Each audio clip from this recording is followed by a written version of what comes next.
देखिए, कई सवाल आते हैं हमें कि रुद्राक्ष धारण कैसे करना चाहिए। सबसे पहले तो रुद्राक्ष जब भी आप धारण करें, शिव पुराण में 1 से 16 रुद्राक्ष, 1 से 16 मुखी रुद्राक्ष का वर्णन है। अलग अलग प्लैनेट्स को रिप्रेजेंट करते हैं, अलग अलग दिक्कतों को रिप्रेजेंट करते हैं और इसको आप धारण करते हैं।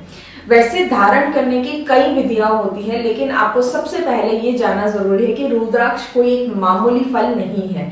ये कहा जाता है और शिव पुराण में प्रॉपर मेंशन किया हुआ है कि ये शिव जी के आंसुओं से उत्पन्न हुआ फल है।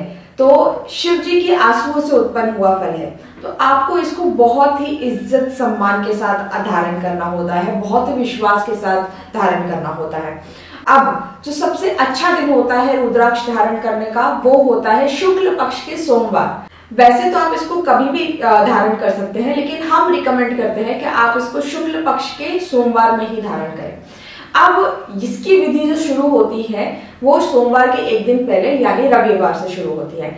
आपको इसको रविवार की रात में कोई भी मुखी रुद्राक्ष, 1, 2, 5, जो सबसे पॉपुलर रुद्राक्ष होता है वो 5 मुखी रुद्राक्ष होता है, तो कोई भी मुखी रुद्राक्ष हो, आपको इसको रात में गाय के घी, दानेदार जो घी आता है उसमें आपको इसको डुबो के रख देना है और सुबह तक ये प्रोसेस चलेगा। सुबह जितना जल्दी हो सके आप उसको निकाल लीजिए और उसके बाद आप इसको पंचामृत से अभिषेक कर लीजिए। अब पंचामृत में क्या क्या ऐड किया जाता है? पंचामृत में मेनली आपका होता है दही, शहद, घी, दूध और गंगाजल। इससे आप इसका अभिषेक करेंगे, उसके बाद आप इसको सादे पानी से साफ कर लेंगे। ये जो भी सामग्री आपने यूज की है इसको आप फेंकिएगा मत, इसको आप कहीं पेड़ में डाल सकते हैं, पूजा में यूज कर सकते हैं या फिर आप इसको गाय के सामने भी रख सकते हैं। अब इसके बाद आप इसको धारण करने से पहले अपने हाथ में लीजिएगा, सम्मानजनक आप इसको शिव जी का जो मूल मंत्र होता है ओम नमः शिवाय, आपको इसको ओम नमः शिवाय का 108 बार जाप करना है। 108 बार जाप करने के बाद मन में आप प्रार्थना कीजिएगा कि जो भी मेरी प्रॉब्लम है जिसकी वजह से मैं ये रुद्राक्ष धारण कर रहा हूँ वो संपन्न हो, सुखी हो और मेरी मनोकामना पूरी हो। उसके बाद आप इसको धारण कर सकते हैं।